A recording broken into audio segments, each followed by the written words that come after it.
Good afternoon and welcome. My name is Nancy Moose, and I am excited for today's Alda Center conversation with Alan Alda and Dr. Laura Lindenfeld.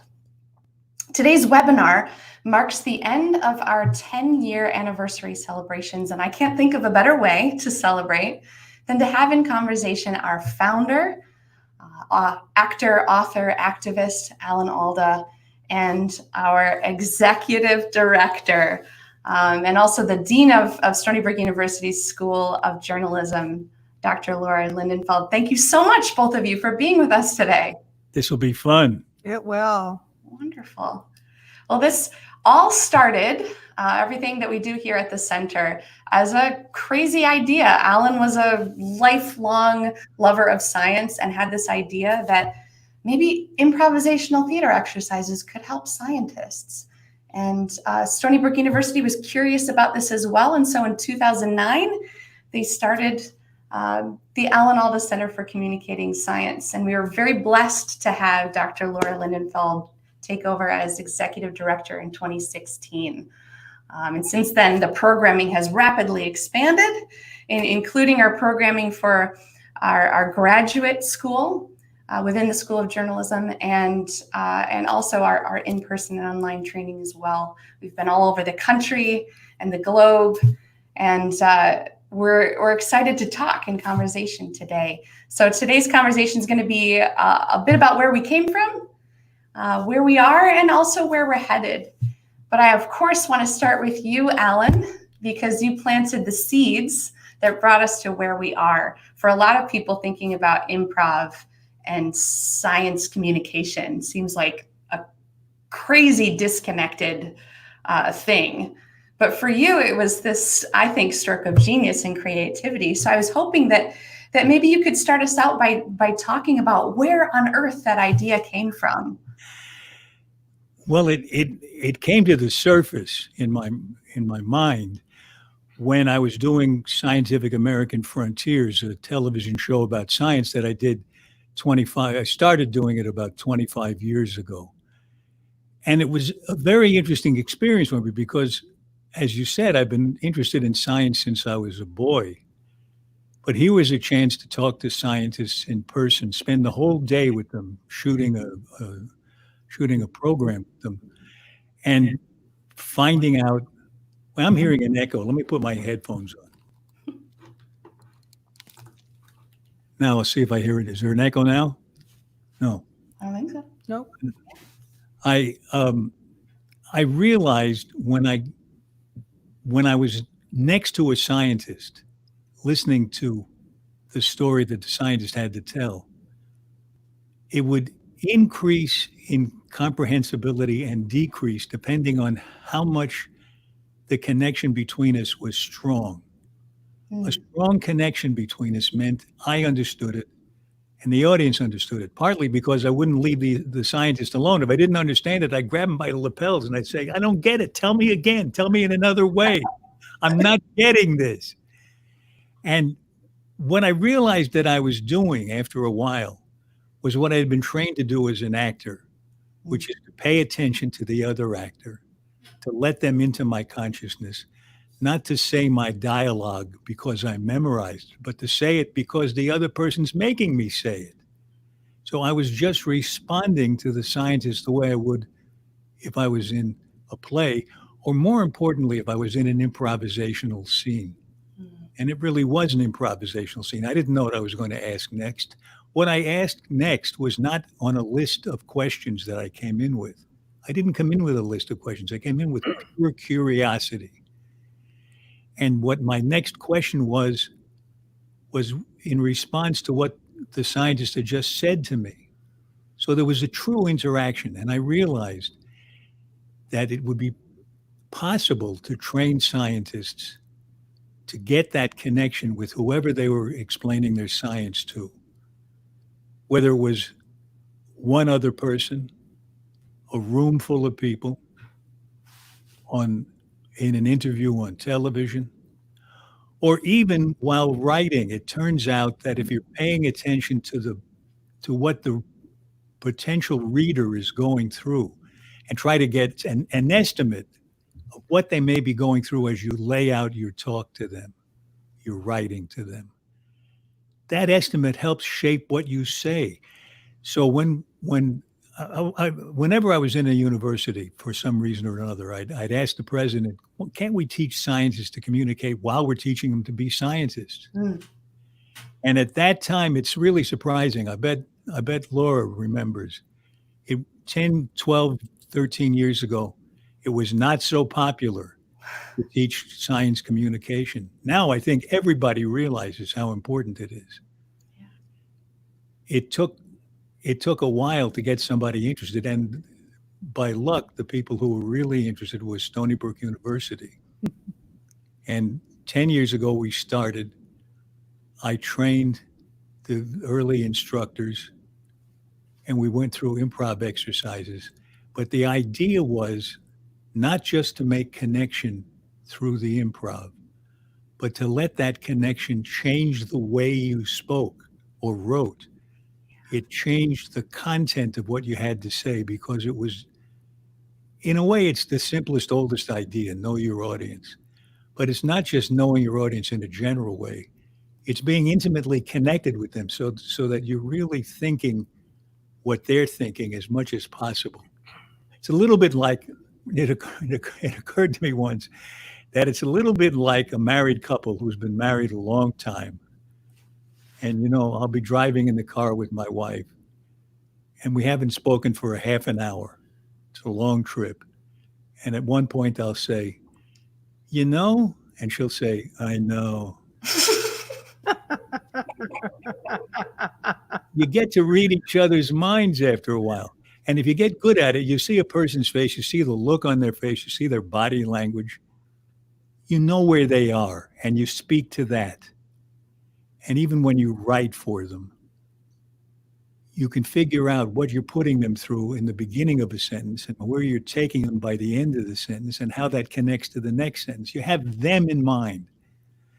And it really is amazing how you can teach this in a relatively short amount of time. And we've taught so many people. It's spread really rapidly. We've taught in every state in the United States and 8 or 9 other countries around the world. We've trained 15,000 people, so more than 15,000. I've lost track. Laura, pick up from me. Pick up from you. Because what's happening? There's something very exciting happening right now that has a lot to do with our future, and I want to hear more about that from you. Yeah, we're in a really interesting space with science communication. Like you said, Alan, I remember coming into science communication around 10 years ago, and it's not something universities necessarily paid attention to. It was something maybe the public affairs person did, but they'd pull the stories out of scientists. But the idea that scientists needed to be able to communicate better themselves was not something that was on the table. And I think we've seen a pretty strong shift where universities, funding organizations have embraced the idea that we need to communicate science better. And I think, Alan, you and I, the reason I was so attracted to this model of science communication, I remember when I came across it, I was at the University of Maine, and I saw, it was before your name even went on it. It must have been before 2009. And it was the Center. It was just, in the beginning, it was just called the Center for Communicating Science. Center for Communicating Science. I was looking around like there must be some kind of treatment that could help scientists. I was on these large teams of scientists who couldn't even communicate with each other, much less with a policymaker or a public audience. And I saw the Center for Communicating Science, and they use improv to train scientists. And I got it right away. Wow, it's about being present and adaptive. And then I saw you were associated with it. I thought, well, that's cool too. And now here we are in this unbelievable global pandemic. Boy, do we need science communication. Oh my goodness. I'm sorry for interrupting you, but it really is hooked into exactly what you're saying. We need now what I've hoped all along we would be able to help scientists to do, which is to communicate not only about the specific work or research or experiments that they're doing in science, but to communicate something about the way science works. Mm-hmm. that you make a lot of mistakes before you arrive at some little part of the truth. And the next experiment shows you a little bit more about it. So to say to scientists, you can't make up your minds. You told me wine was good last year. This year you're telling me it's not so good. Next you'll be telling me to eat cigarettes. I can't believe this. Please don't do We that. learn a little bit at a time, right? And we have to get used to that. Sorry I interrupted. No, it's great. I mean, please don't eat cigarettes. That would be once you live to be 200. But I feel like as horrible as this crisis is, it's really foregrounded how science works as a process, and that we review it and we revisit it, and there's no ultimate 100% truth that we can get to. We have to keep testing and looking further, and that's brought a different conversation about science to the table than I think we've had. I will tell you, this made us, we do our work, you can imagine, improv, which in this case, it's not comedy. It's about connecting, about being genuine, about being present. We have this remarkable team. I think we have 25 people in the center. Nancy is one of our improv instructors and curriculum designers. And then we have people with PhDs in social sciences and education, and a remarkable staff that keeps us going all the time. I always have to say thank you to the entire team for the efforts that you do to make Alan's dream a reality. The COVID hit, and I remember Alan, you and I talking, saying, what the heck are we going to do now? We go in rooms and do improv exercises with people. We're on planes doing like 140 workshops all over the globe every year. What are we going to do? So you know what we did? We adapted. We used improv, and we've started to move our trainings online. And that's been a real shift, but it's enabling us to keep reaching out. Who knew that we would get this little gentle nudge from the universe to have to adapt in this way? And it's working. We're developing online workshops that don't deprive us of any of the advantages of in-person workshops. And in one or two cases, one or two parts of the workshop, I think it might also even work a little better than being in the same room together.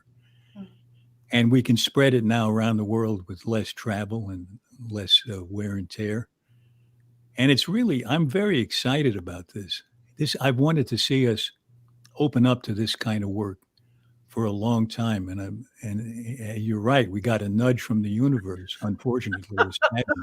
Kind of like a tidal wave, like adapt or die. Yeah. Well, I know this has been you've wanted us to do this for a while, and we were so busy doing the other stuff, but then we had to shift gears, which improv is just marvelous. It keeps you on your toes.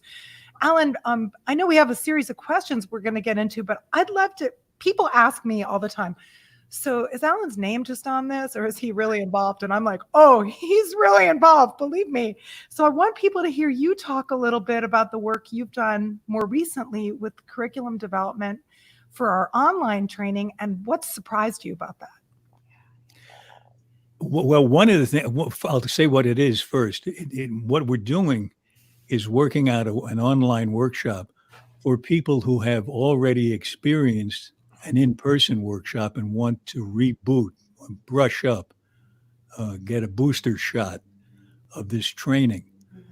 And there are 15,000 people who have taken it, so it would be wonderful to be in touch with even a portion of those people and get them back up to speed again, in case, and help them get to the position where they can even go further with it.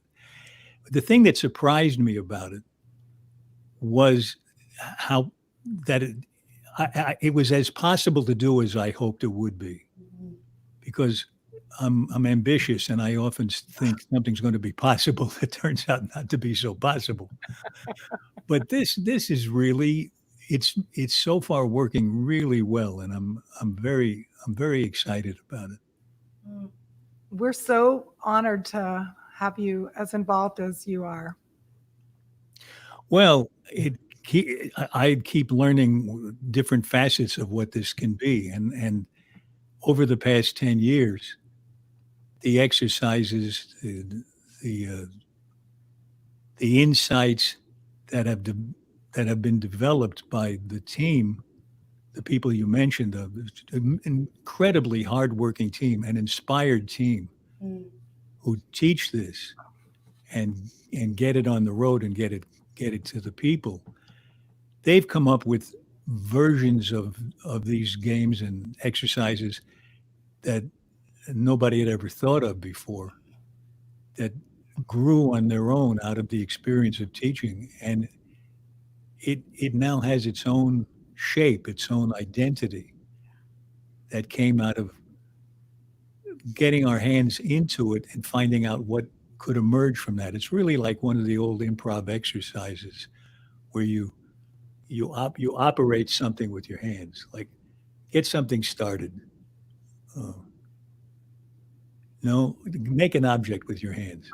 Nancy, make something. And Okay, I'm going to throw it to you. okay, good. Hand me what hand it up in the air, what you made. Okay, now Nancy, put it down, and I'll pick it up. There, I got it. Here, reach up, Laura. I'm giving it to you. Now look, now hand it back to me. It's heavy, Alan. Hold on. Push it up in the air. Okay, got it. Now, as I use it, it's going to transform.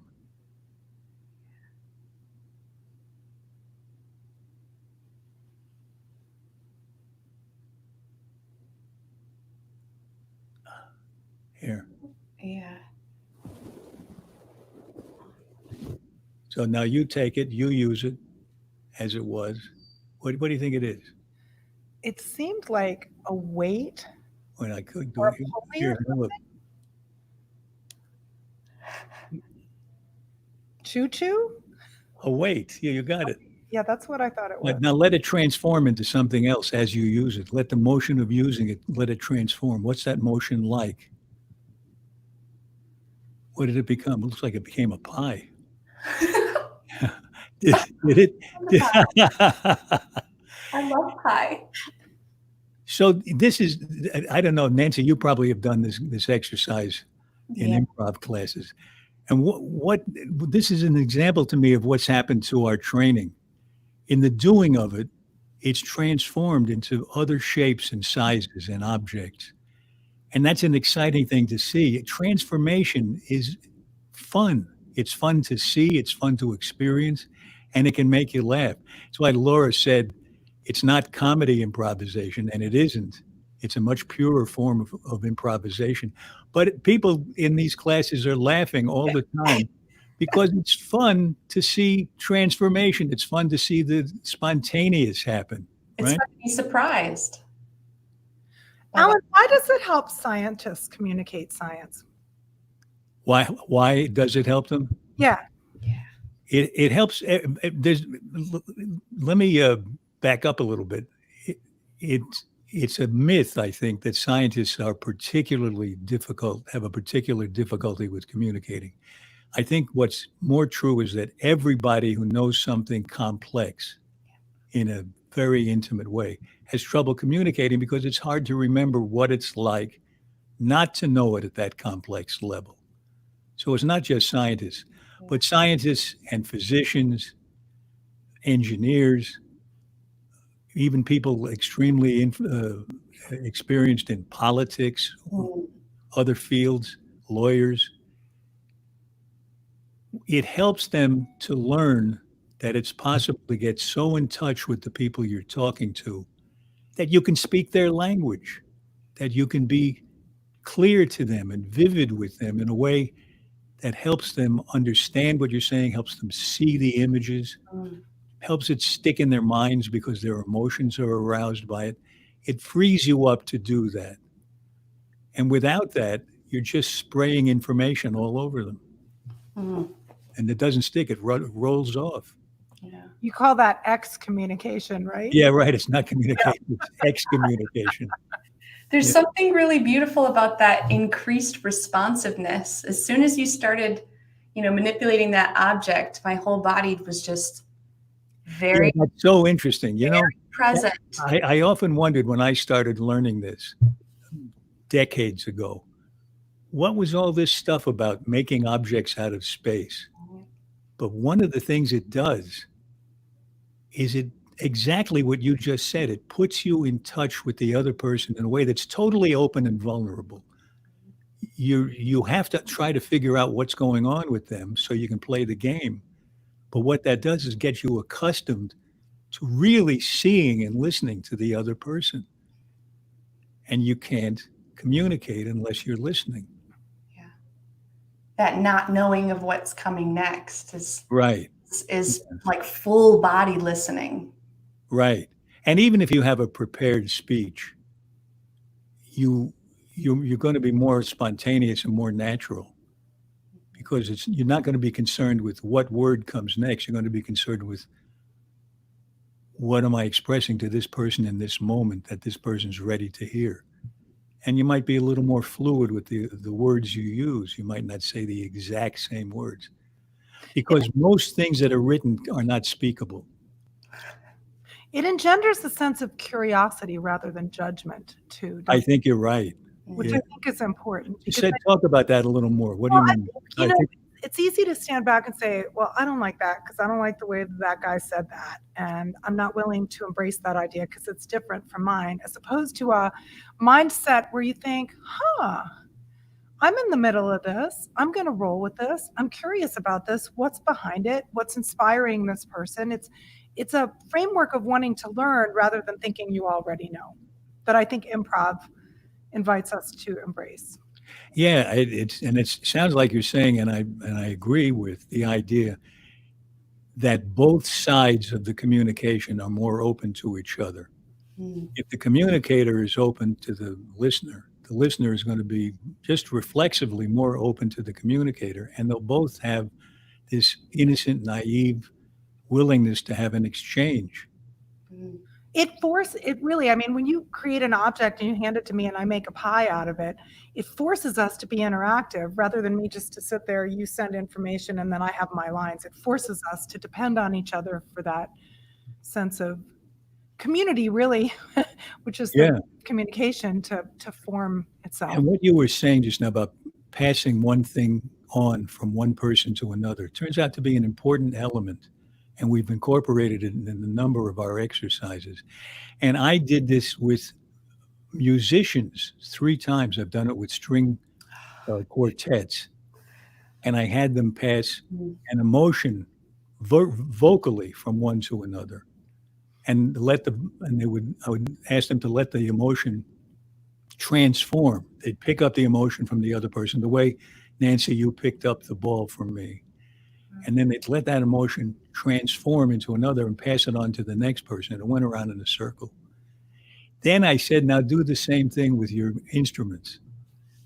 And they would play an emotion on the instrument, not a tune, not an emotional tune, but an emotional sound, sweetness, anger, raw, something or other, and pass that on.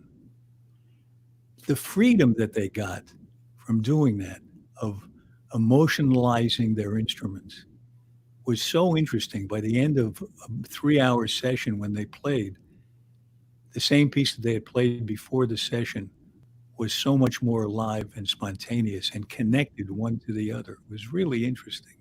So it works with almost any kind of profession. We see that with scientists all the time in the training, right? Where it goes from being a talk where someone's reading their lines to this really animated experience where you learn something and you connect and then you really remember those. We remember what we feel.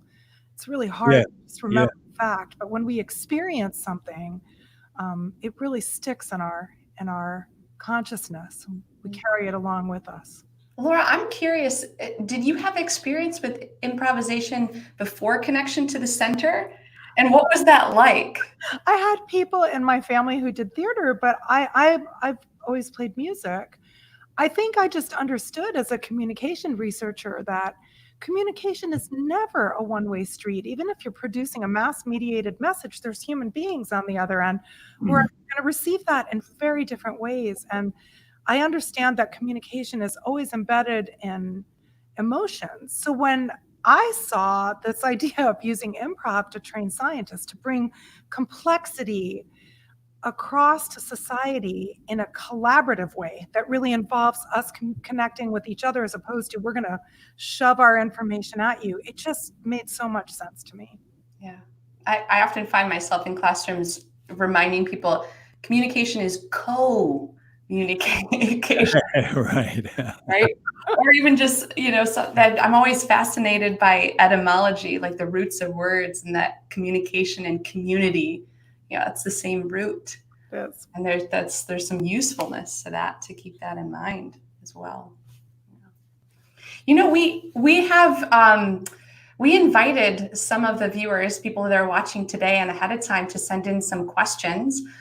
Because we wanted our audience, our viewers, to be part of this conversation today. That's awesome. I have a few questions that I would love to share with you. This first one is a question that came in from Twitter, and I think it's maybe one we've touched on a little bit, but maybe it'll prompt the two of you to dig in some different directions. And that is, what's the most counterintuitive thing you have learned about good science communication? Well, for me, the biggest surprise was something that I guess I understood kind of intuitively, but I didn't get it in these words, that you can't communicate without listening. That when you communicate well, you're probably listening better to the person who's supposed to be listening to you than they are listening to you. You're so aware of them. You're getting so much information from them. Even if you can't see them, you're so aware that they're listening that changes the way you talk to them. And that I didn't expect that. And there's another thing I didn't expect, but let me let Laura answer. I'm going to answer this from a scientist point of view. So when you're trained, I'm trained as a social scientist. When you're trained as a scientist, you're trained to be as objective as possible. You want to get as close to the truth as possible, and you want just the facts. Don't put emotion into it. You've got to take all that out. But great science communication requires that we bring emotion to talking about those facts. So we shouldn't be emotional in the process of conducting science, but if we convey it in a way to people, even other scientists, without some affect, it's aren't going to remember it. So it's counterintuitive. And that doesn't mean that we've changed the science. It means that we have to wrap around it some stories and context that make it meaningful to people. And depending on who those people are, the story or the context needs to change. And there was something else that I was really surprised by. When we began to train scientists to communicate better, it turned out that it was very important for them to be able to communicate better to other scientists. Usually scientists who were not in their specific field, but sometimes in their field and just in a different lab and had a different way of looking at things. And it was very important for them to communicate in a clear way to their fellow scientists. And then we began to hear from a couple of senior scientists who said what was to me the most surprising thing was that in teaching them, getting them accustomed to stepping back from their work and seeing it from a broader view so that they could communicate it not in such detail to the audience that the audience couldn't follow it, but see the wider view of it. That helped them, they said, understand their own work better. That really surprised me. Yeah, you get numb to your own way of thinking. And by the way, Alan, it was interdisciplinary team communication that brought me to the Alda method, because I was working on a team with scientists from all these different fields, and they were having a hard time understanding each other and making progress on the research we needed to do. Yeah. I always like to remember the first meeting of the Brain Initiative in Washington, when neuroscientists were brought together with nanoscientists, two completely different fields, to talk about how they could examine the brain better. And they argued for hours over the meaning of one word, the word probe. The nanoscientists meant one thing by it, the neuroscientists meant another. And they say, you can't do that to a brain. What are you talking about? There was no understanding. And I was told this was true by 3 or 4 or 5 people who were present. So we all need that. We all need to. I think married couples need to be able to say exactly what they mean. You know, I hate when you do that. That could be 50 things. I notice Arlene's not on this call. No, she's making a list. She'll be back in a minute.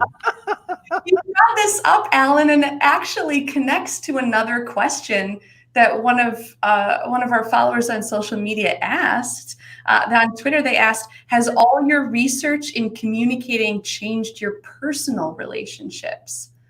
I'm wondering if it has mine.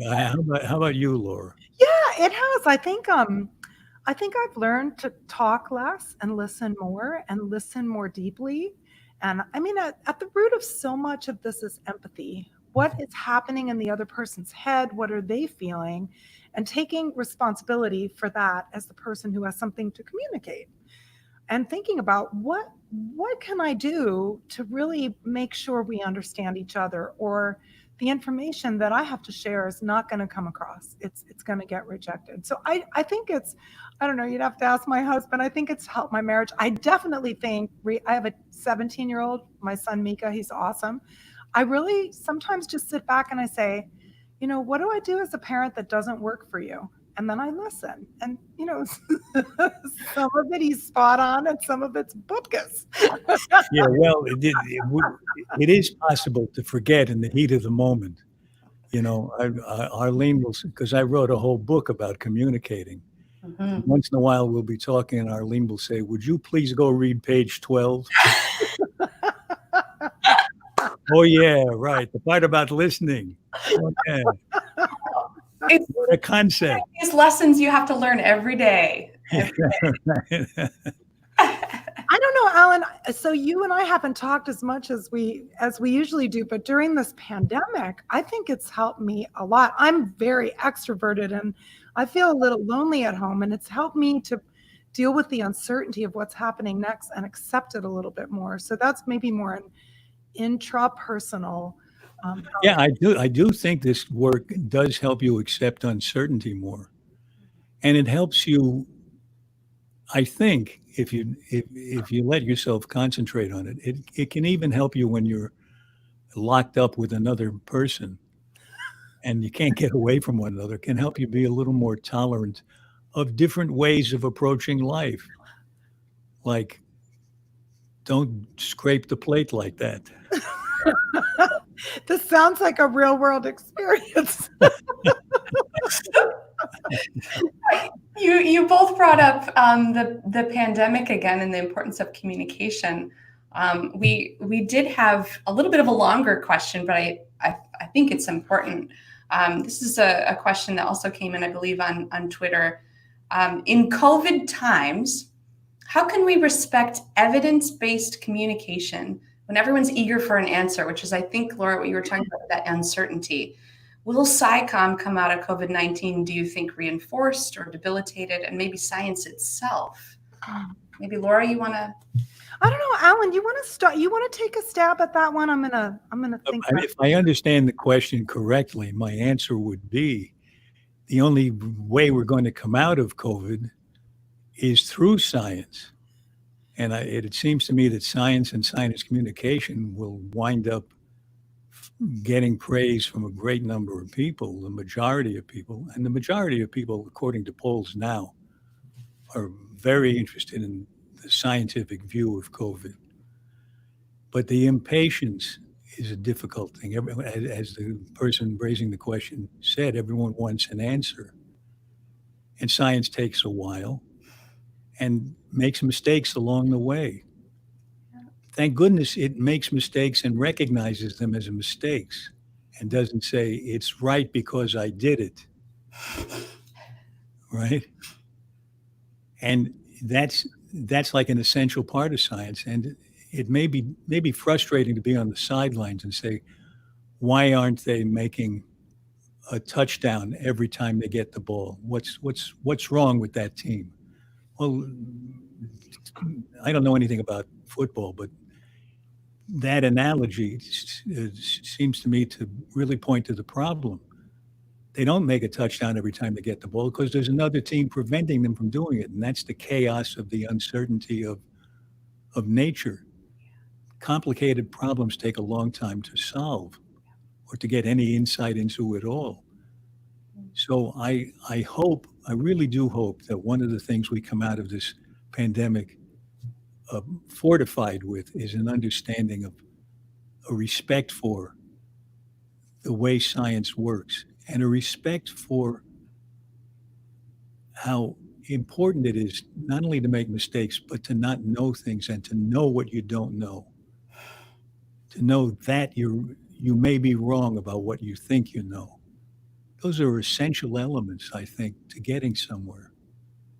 So I feel positive about it. How about you, Laura? I do too. I mean, this point we discussed before, where I think the process of this science is getting exposed more. Like we're talking about what it takes to develop a vaccine and how long. That with HIV, we didn't talk about that as explicitly every night on the news. Everybody's waiting for a vaccine that's reliable. I think science communication will come out stronger in the end. What I hope is that it isn't just about science focused on human health directly, but that we can leverage that momentum to have conversations about climate change and the science associated with it, because these get very compartmentalized. There's some really good research out there on Americans and how much they trust science. And it does break down by party, general trust in science, and it's actually quite high across the board, Americans' trust in science. But when you look at different areas of science, it differentiates. So people tend to trust health-related and biomedical science more, even on more conservative sides of the spectrum. But if you're conservative, you trust the science about climate change less. So I'd love to see us leverage that conversation about science. It's the same process, whether it's climate change or immunization research. It's the same exact scientific method. How do we extend that so that people understand you don't just pick and choose your science? We hold it all to the same level of scrutiny. Thank you. I think this next question, not directly related, but I think there's a bit of a through line here. This one is asking, how do we convince scientists they don't lose respectability for being a good communicator?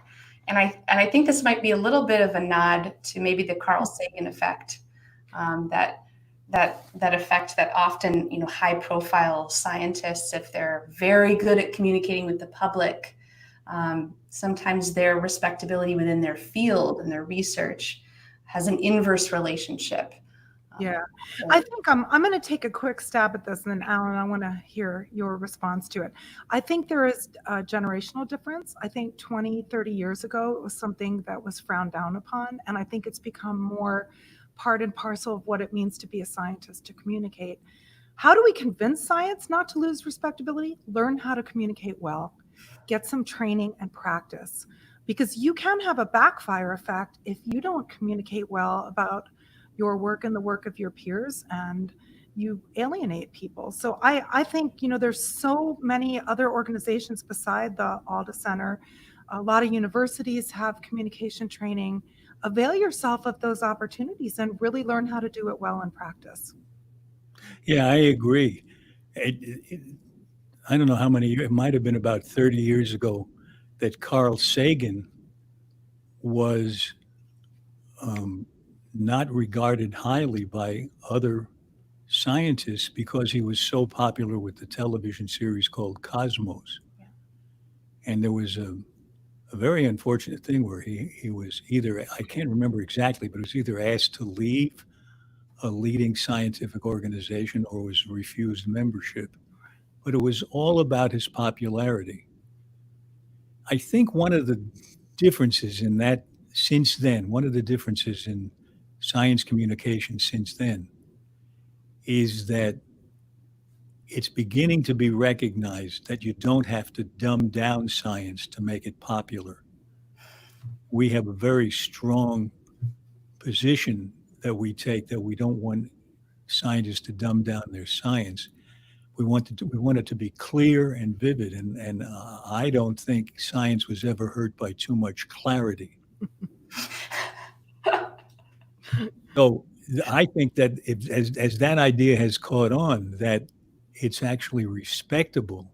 Yeah. You'll use different language for the people who haven't been studying physics and mathematics, chemistry all their lives the way the scientist has. You can still convey the truth about the science, a sense of the complexity. You don't have to tell them all the complexity at once. You can give them, the great physicist Richard Feynman used to tell you just so much, but he'd also say there's more to it than this, and we'll get to that later.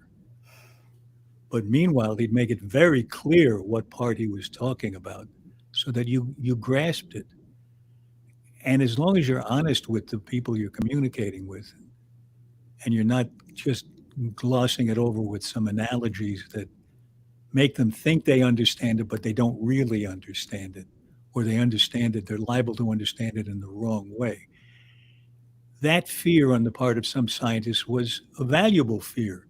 You don't want to tell an audience something that makes them less informed than they were before you talk to them.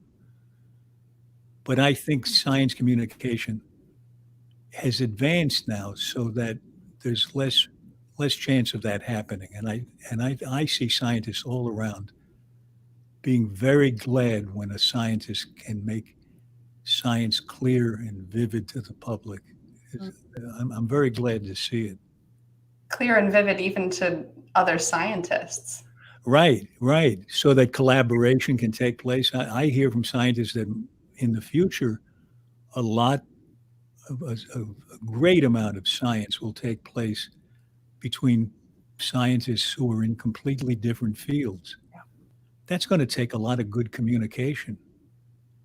Because they haven't been learning each other's field just the same way members of the general public haven't been learning those fields. Right. They'll probably know a little bit more about it than a layman, but they might be in the same position as an informed layperson. You have to at least imagine they are as a starting ground, and then you can figure out what level of complexity you can get to and how. Right. We hear from a lot of that. We hear back from a lot of the people we've worked with, and oftentimes they'll tell us they feel like they're better grant writers because of they're better grandfathers. Grant writers. Oh, grant writers. But maybe grandfather. Okay, I stopped you here because I was going to follow up on that. You have a great grandfather story. I don't know if you want to tell that story now. Oh, God. You do? I was on vacation with my grandson, with my whole family. My grandson and I were taking a walk in this floral garden in the Virgin Islands, and it was beautiful. We saw things we'd never seen before. And he was about 6. And we saw this tree with spikes all up and down the trunk. And he said, "Grandpa, what's that? How did that tree get like that?" And I thought, oh, this is so great. He's asking me an evolution question. He wants to know. So we sat on the ground and we talked about evolution for 45 minutes, the whole thing, natural selection, everything. The next day he was swimming with his cousin and he asked her a question and she said, "That sounds like a science question. Why don't you ask Grandpa?" He said, "I'm not making that mistake again." I forgot what it was like not to know. I forgot the curse of knowledge. Yeah. I wonder if sometimes there's a curse of passion that we assume our audience is as interested in everything that we are Yeah, right. Find it That's a great point, Nancy. Curse of passion. I'm gonna remember that. I think you just invented a new phrase. You should have wanted to go for a swim, Alan. We were talking earlier quite a bit about the improvisational foundation of the way we train scientists at the center. And there's one concept that we didn't actually mention by name, but we did have a question that came in. And so this is the question: what aha moment is often shared by your scientists upon learning improv's yes and concept? Oh, that's good. You both have spent more time in the groups with the folks. It'd be good for both of you to answer first. Laura, do you want to? What aha moment?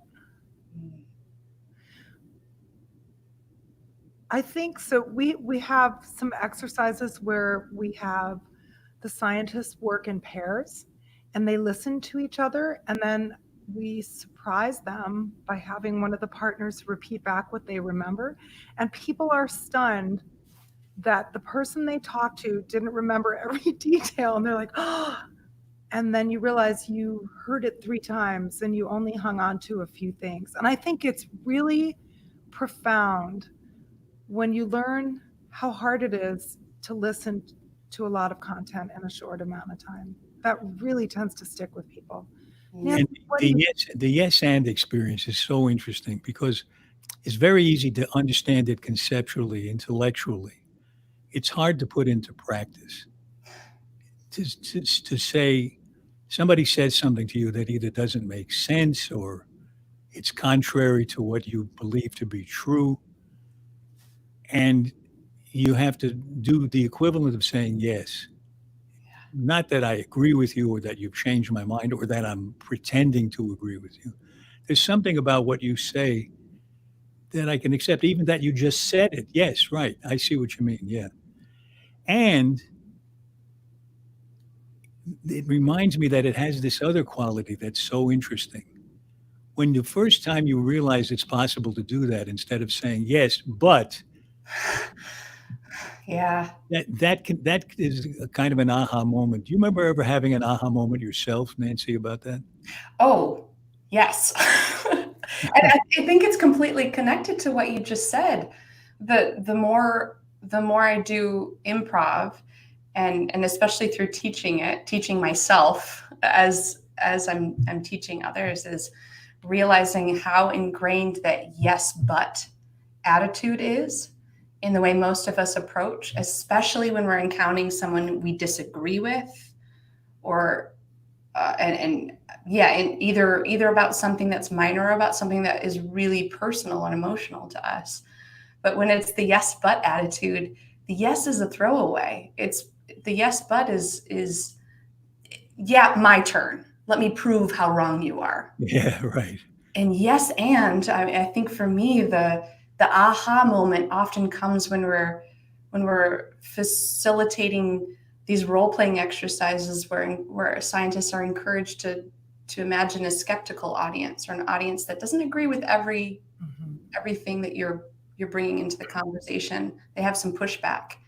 And what the yes and empowers them to be able to stay connected and listen for areas of commonality, or listen with some kind of generosity and humility for that other person. Yes, I acknowledge where you're coming from. Yes, I choose to listen to you and build on what you're saying rather than just dismiss it out of hand. You remind me of an aha moment that was reported to us by some scientists. I don't know whether they were in the forestry service or fisheries. They had meetings with, I think, fishermen who were always a little hostile in the meetings because they felt their livelihood was taken away from them or damaged by the things they were being asked to do by these scientists. And the scientists had studied with us and thought, let's try yes-anding this next meeting. And they did everything they could to yes and what happened was in response to their effort to do that, the fisherman had the most collegial conversation with them that they had ever had, and they both sides began to see the other's point of view, and they actually got something done. I know in my life now, I'm so accustomed to listening for that. If somebody's talking to me and I hear the but rising in my throat, I just cut it off, and I wait till I can say, yeah, well, yeah, and and that's also that because the and is going to take you a little bit more toward them, Yeah. and it's going to let them in a little more. Yeah. I mean, I remember one time my mother who was mentally ill, unfortunately, schizophrenic and paranoid, and I had taken her to the hospital because of a physical problem she had, and her paranoia kicked in. And the doctors who had come in to examine her scared her. She said, I can't let them examine me. I said, why not? She said, because they're the devil. Now I was faced with, am I going to contradict her? Am I going to say, you can't do this? This was 20 or 30 years ago. And instead I said, I'm not going to contradict what you know to be true. And I think they can help you if you want. She said, what do you mean? I said, if you just act as if they're doctors, I think they'll be able to help you. And she said, oh, really? And she let them examine her. Now, there was a case not of disagreeing with the other person, but it was an actual denial of reality by the other person. And it was a version of doing yes and, I think, because I didn't say, no, you're wrong. I said, okay, they're the devil, and I think they can help you. And it's amazing. Even in the most extreme cases, you can find a way to join the other person as a partner instead of as an adversary. Yeah. That attitude of, maybe that's a big aha moment that I noticed too, when scientists start to see audiences rather not as passive recipients of information, but as almost like scene partners. Yeah. Right? My communication is not complete until the audience is part of it. And I don't know if people, as you talk about scene partner and the audience, it reminds me that the people listening to this might not realize where yes and came from. The concept really comes from doing a scene in front of an audience where it's because it's improvised, nobody knows what's going to come next. And you have to find out from the other person where you are. Each of you has to let the other person have control over what's going on, so that if one person looks down and says, wow, look at all that water down there, if the other person says, that's not water, that's the stage, then the scene is pretty much over at that point, because the imaginary reality is no longer accepted. Yeah. So, but if the other person says, yeah, wow, that's a lot of water, why don't we dive in? So, yeah, wow, that's a lot of water is the yes. Why don't we dive in and see if we can catch hold of that turtle over there? That's the and. And the other person yes ands it back. And they start to get someplace that neither one knew they were going to go. And in that way, you can have an actual conversation with someone you don't agree with. Thank you for sharing that, because that reminds me of a sort of a similar example that another improvisation instructor shared with me, not from the Alda Center, from a different place, but he said, when you're dealing with someone who you're in conflict with, you can still yes and. Imagine you're in a scene and you've established that you're a mother who loves your children, and someone else enters the scene with a gun and says, give me your child, right? You don't say, yes, here, and take my other child as well. Right? The yes and there is. Well, you might if you're at Second City. I don't know. You're doing actual comedy improv. Acknowledging you're a robber, but I also have to yes and I'm a mother who loves my child. I can yes and where you're coming from, but still be true to the scene that we're in. Yeah. Right? So that moment is when you realize it's not about the exact words, it's the mindset. Yes. It's a way of listening. Yeah. Yeah. We're coming up on our last few minutes together, but I would be remiss if I didn't ask this future-oriented question that we got from our audience, and that this is one that came in from Facebook. Where would you like to see the Alda Center in another 10 years? What do you think the world would look like if we all used science communication? Go ahead, Laura. Where would I like, Alan, I want to hear you. Where would you, I mean, it's been 10 Well, years. I'm the guy who thinks big, and you have to carry it out. That's true. Imagine it's 10 years from now and we're actually in a room rather than having to Zoom in. Well, I'm glad that we got nudged into this, because I think this is going to help us get to where I hope we are 10 years from now, which is everywhere. I want to be everywhere geographically, I mean. And some of us will I like become that. blocks. Players abroad. Too. Yeah. I want to be everywhere geographically, and I want to be everywhere in terms of what kinds of professions are learning it. I'd really like to see it taught in every school. Not science communication, but better communication, the way we've helped scientists and physicians to communicate better. I'd like to see it in schools, because this empathy that builds up when you do it will make it harder for bullies to thrive, for instance, make it easier for kids to learn and remember what they're learning, to care about it more, to care about each other more, to have a better social experience. But I'd like to see economists study it. I'd like to see the people who check your bags at the airport. I'd like to see them do it. Everybody who has something to do with anybody else as part of a profession or a life choice, it just gets better the better you communicate. Absolutely agreed. We'd been asked, and we haven't done this yet, and I'd like to see us do it, if we could work with incoming legislators to help them listen across the aisle. So, Alan, your dream of this, being something that scientists all do, it's part and parcel of what you learn to do as a scientist. It's not something you learn afterwards. You communicate throughout the whole process. Makes you a better teacher, makes you a better thinker. But to extend this beyond science to other areas that are particularly complex or emotionally laden, so that we can listen to each other better, I think we'd make better decisions and we'd be a kinder society.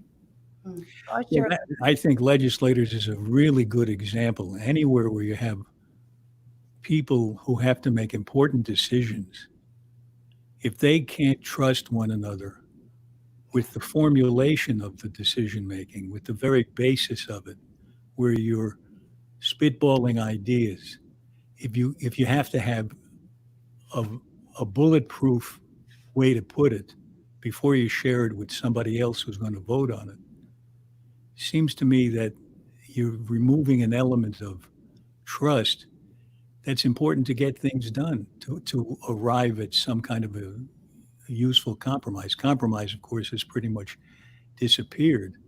Mm-hmm. You're castigated for even talking to somebody on the other side. Doesn't sound like a good idea. Maybe, harking back to the earlier question, maybe the experience of COVID will help us listen better to one another. We get information from one another. We share the latest word. How long do you have to let the boxes that arrive at your door sit there before you can touch them and things like that? We're all trading the latest word on it. So I think there's a hunger that's stoked by this experience that might have a good outcome. You started a really phenomenal thing with this, Alan. You really did. I'm grateful to be involved in this. Me too. Thank you very much. Yeah. I think about, where do you think the world would look like if we all used these science communication strategies or approaches, the idea of empathetic listening. And I just would love to eventually be in a world where people sort of take take that mantle individually instead of saying, oh, people don't listen anymore, and go, how can I today be a good listener? I think that would be great. Since we're ending with this forward-looking question, I thought, Laura, I'd just pass it back to you. What's next for us here at the center? What are some things? Yeah, we're excited. We're launching. It's going through many layers of approval in the State University of New York system, but we're going to launch a new master's and MS in science communication that will help trained scientists become professional communicators, because I think we need more people in science communication jobs who really understand the science. So that's very exciting. And we have, Alan, one of your dreams is that grad students should be able to study while they're becoming scientists communication, and we have a certificate in communicating science at Stony Brook University. And I love that we have new content online where you can use improv and learn to communicate better and connect with people. So that's what's next in the immediate future. Wonderful. Well, I want to thank you both so much. This hour went really fast, I have to say. It's such a joy to be in conversation with the two of you, and to be the recipient of the gift of your time and your attention. So thank you, Nancy. Thank you, Nancy. Thank you, everybody who tuned in to hear this. We're so grateful you're engaged in this topic. Yeah, thank you so much. Well, I just want to leave with one little quote, and it's by a theater practitioner. It's incredibly short. Only connect. Nice. Only connect. Thank Alan, you. For anybody who's done our workshop, yes. If they take the workshop, they'll know what that means. That's right. And if you haven't, you should take one, and then you'll figure it out. Yeah. Wonderful. Oh, good to be with you. Thank you so much. Take care. Be well.